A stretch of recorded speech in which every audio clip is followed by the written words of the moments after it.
butterflies. The buzz of animated children filled her classroom, with only 2 of them so far having shed any tears. With a few minutes left in drop-off, Annika turned for a moment to observe the members of her class who were there. A small group had gathered around the books, another couple had pulled out blocks to play with, and others were simply coloring quietly. Excuse me. A male voice called from the door. Annika walked over and addressed the child who stood with the man. "Good morning, Mitch. Do you remember me?" Large brown eyes looked up at her, a small, shy smile breaking through on Mitch's face. Annika turned her attention to the man with him. "Hi, I'm Ms. Mehta." She extended her hand. "I don't believe we met at orientation." The man stiffened, merely glancing at her hand. "Are you the teacher?" Annika smiled, keeping her hand extended.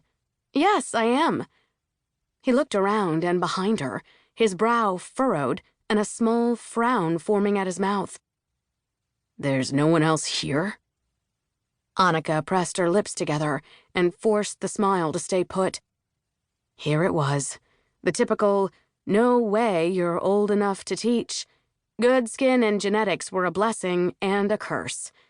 Hopefully, she'd still look young when she was 50. "No need. I'm the teacher, Annika Mehta. I'm new, but completely qualified." She laughed. "I can assure you, they won't let just anyone teach here." The man stared at her extended hand, then looked at her, his eyes hardening. "Clearly, that's not true. Seems they'll let anyone teach." Confused, Annika dropped her hand. "I'm sorry?" She paused. "I only look young. This is my first classroom on my own, but I have done extensive training." The man scoffed. "It's not your age." He nudged his son forward, narrowing his eyes, a scowl settling in on his face. "Go on now, Mitch. Your mother will get you later." Mitch ran to the cubbies, and his father turned on his heel and headed out the door. Annika stood frozen to her spot. Not her age? He couldn't possibly have meant... No, that didn't happen. Not in this day and age. Not to her. She was shaking, her body understanding fully what her mind was trying to wrap itself around. That it wasn't her age, it was her skin color. She hadn't thought it possible, but for the first time, she could feel the brown of her skin, as if brown was something less than and something dirty. Rage at this man boiled inside her, intense and sharp. She raged even more at the fact that someone could even for a second make her feel less than she was. Being brown, being Indian, was a part of her. She squared her shoulders and fought the hot tears that came to her eyes, clogging her throat with 100 things she wanted to scream at that man. Not the very least of which was, "What are you teaching your son?" She pulled the plastic strip from her pocket. Her name and birth date were typed on it, along with other numbers she still did not understand. She inhaled, as if she was infusing courage from the air.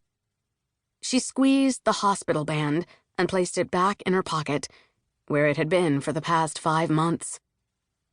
Mitch, her first day, she had a class to teach.